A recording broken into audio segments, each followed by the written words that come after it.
தமிழ் மகள் சமையலறைக்கு உங்களை வரவேற்கிறோம். இன்னைக்கு நாம பார்க்க போறது தூயமல்லி அரிசி புளியோதரை. தூயமல்லி அரிசி நம்மளுடைய பாரம்பரிய அரிசியில் அதுவும் ஒன்று. இதை சாப்பிட்றது மூலமாக நம்மளுடைய நரம்புகள் வலுப்பெறுகிறது, அதாவது நம்மளுடைய நர்வஸ் சிஸ்டம் ஸ்ட்ரென்த் ஆகும். இப்போது நம்ம இதை செய்ய தேவையான பொருட்கள் என்னென்னு பார்க்கலாம். தூயமல்லி அரிசி 200 கிராம் 20 நிமிஷத்துக்கு முன்னாடியே கழுவி ஊற வச்சுருக்கேன். புளிக்கரைசல் 50 கிராம் ஃபில்டர் பண்ணி வச்சுருக்கேன். தனியா 50 கிராம், காய்ந்த மிளகாய் 20 கிராம், ஜீரகம் 20 கிராம், எள்ளு சிறிதளவு, வேர்க்கடலை தேவைக்கேற்ப சிறிதளவு எடுத்துக்கொள்ளலாம். தாளிக்க நல்லெண்ணெய் 100 ml, கடலைப்பருப்பு 1 டீஸ்பூன், துவரம்பருப்பு 1 டீஸ்பூன், கடுகு ஜீரகம் 1 டீஸ்பூன், கருவேப்பிலை சிறிதளவு, 2 காய்ந்த மிளகாய், பெருங்காயத்தூள். இப்போ நம்ம எப்படி பண்ணலான்னு பார்க்கலாம். அடுப்பை பற்ற வச்சுக்கோங்க. சட்டி சூடானதோ தனியாவை கொட்டி சிம்மில் வச்சு வறுத்துக்கணும். இந்த கேப்பில் நம்ம இன்னொரு அடுப்பை பற்ற வச்சு சாதத்துக்கு தண்ணி வச்சுருக்கேன். தனியா பொன்னிறமாக வறுத்த பிறகு அதை நம்ம பாத்திரத்தில் மாற்றிக்கலாம். இந்த மாதிரி ஒவ்வொன்றையும் நம்ம சிம்லையோ இல்லை மீடியம்லையோ வச்சு தான் வறுக்கணும். தண்ணி கொதிச்சதும் அரிசியை சேர்த்துக்கோங்க.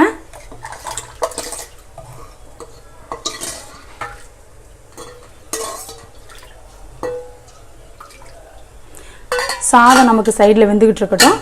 அதுக்குள்ளே நம்ம மறுபடியும் மிளகாயை வறுத்துடலாம். மீதி இருக்கிற மிளகாய் ஜீரகம் எல்லாத்தையும் வறுத்துடலாம். மிளகாய் சேர்த்துக்கோங்க. பொன் வறுவல் வந்ததும் தட்டில் மாற்றிக்கோங்க. அடுத்தது ஜீரகத்தை வச்சுக்கோங்க. பொன் வறுவல் வந்த பிறகு தட்டில் மாற்றிக்கோங்க. எள்ளு சேர்த்துக்கோங்க.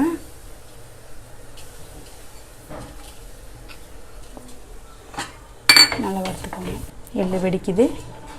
இப்போ நல்லா பொரிஞ்சிருச்சு. இப்போ நம்ம அடுப்பு நிறுத்திடலாம். பொன்னிறமாக வறுத்து வச்சுருந்ததை நம்ம அரைச்சி வச்சுருக்கோம். தனியா பொடி, காய்ந்த மிளகாய் பொடி, ஜீரக பொடி, இது எல்லாமே மழை அரைச்சிருக்கோம். எள்ளு மட்டும் ஒரு முறை பல்ஸில் அரைச்சிருக்கோம். அடுப்பு ஆன் பண்ணிக்கோங்க. வானல் சூடானதும் எண்ணெய் ஊற்றிக்கோங்க. எண்ணெய் சூடானதும் கடுகு சேர்த்துக்கோங்க. ஜீரகம் சேர்த்துக்கோங்க. கருவேப்பிலை சேர்த்துக்கோங்க. காய்ந்த மிளகாய், துவரம்பருப்பு, கடலைப்பருப்பு, நம்ம தாளித்து வச்சுருக்க எல்லாத்தையும் சேர்த்துட்டோம். பெருங்காயத்தூள் சிறிதளவு. மீடியம் ஃப்ளேமில் வச்சுக்கோங்க. கடுகு வெடித்த பிறகு புளிக்கரைசல் சேர்த்துக்கோங்க.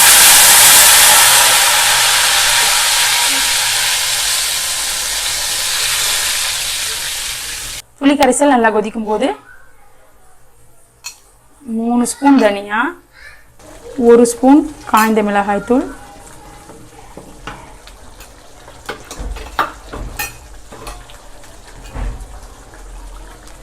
1/2 ஸ்பூன் ஜீரகப்பொடி சேர்த்து நல்லா மிக்ஸ் பண்ணி மறுபடியும் கொதிக்க விடுங்க.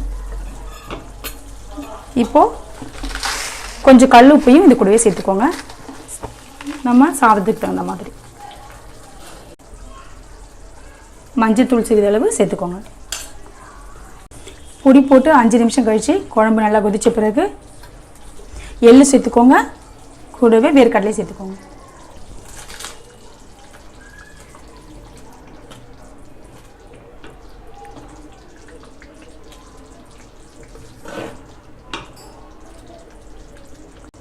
ஒரு பிஞ்ச் அளவு வெந்தயப்பொடி சேர்த்துக்கோங்க.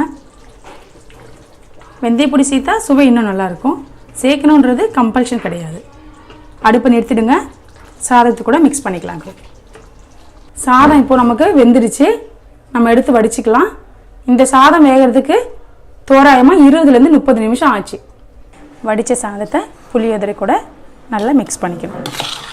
வேணுன்ற அளவு நம்ம புளிக்குழம்பை சேர்த்துக்கலாம்.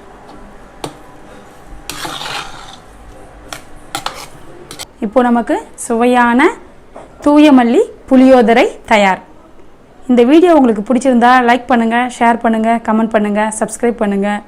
நம் பாரம்பரிய உணவின் பெருமை பாரெங்கும் பரவட்டும். எங்கள் உணவின் சுவை உங்கள் மனதில் நிறையட்டும். நன்றி.